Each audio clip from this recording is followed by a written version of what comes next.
Day. Let's talk it in a bit more detail about one of the stories that Nathan's been mentioning in the news today.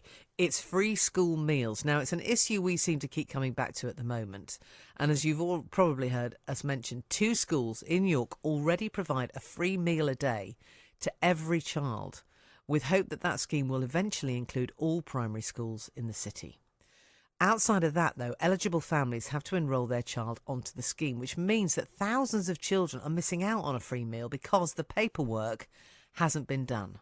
Well, now researchers from FixOurFood, a programme based in York, say they want the government to automatically enrol families who are missing out by allowing them to actually opt out instead of having to opt in. It's far easier, you get it, and then if you don't want it, then you can just, say no. Well, Miles Bremner is from the project, and I'm really pleased to say he's on the line. Morning, Miles. Morning, Georgie. How are you? Yeah, I'm good, thank you. I'd love to know from you, what difference would it make to allow families to opt out instead of that opting in scenario?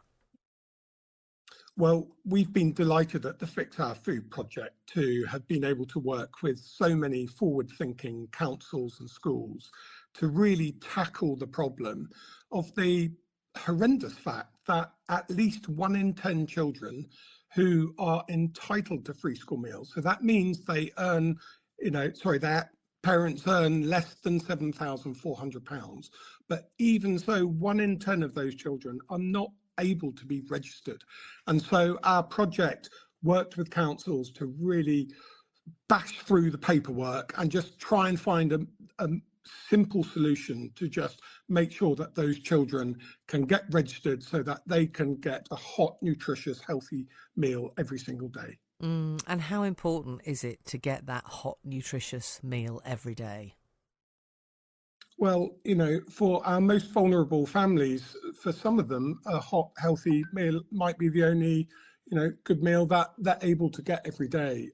There's great evidence to show that free school meals can really help health. It can help learning.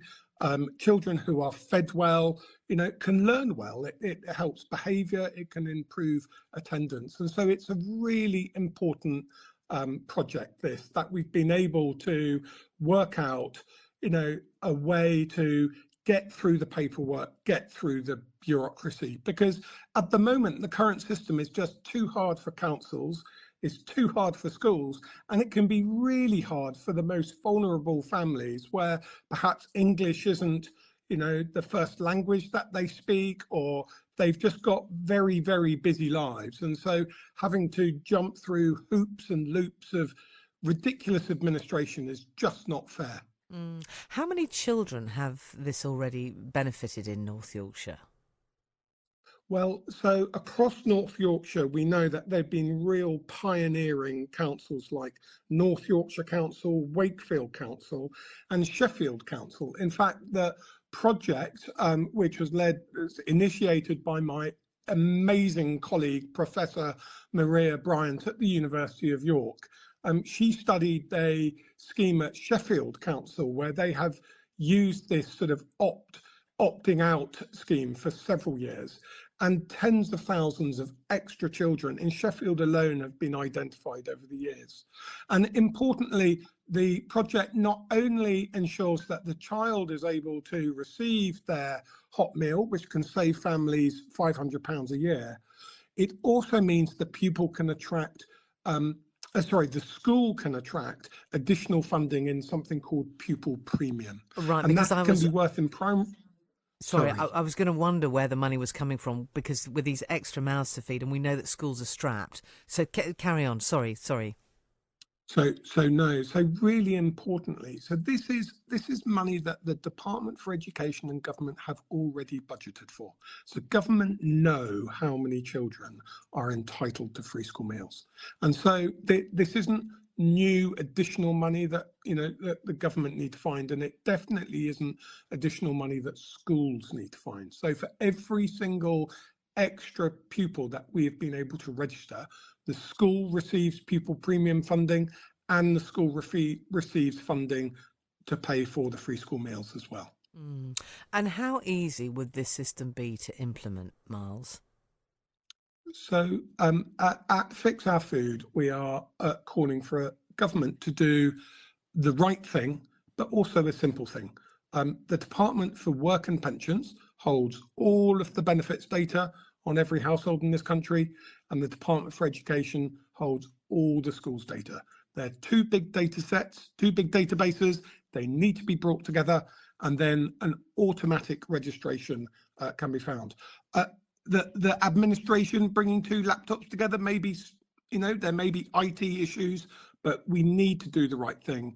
And I and many campaigners and many councils and many school organisations, are calling for government to do it.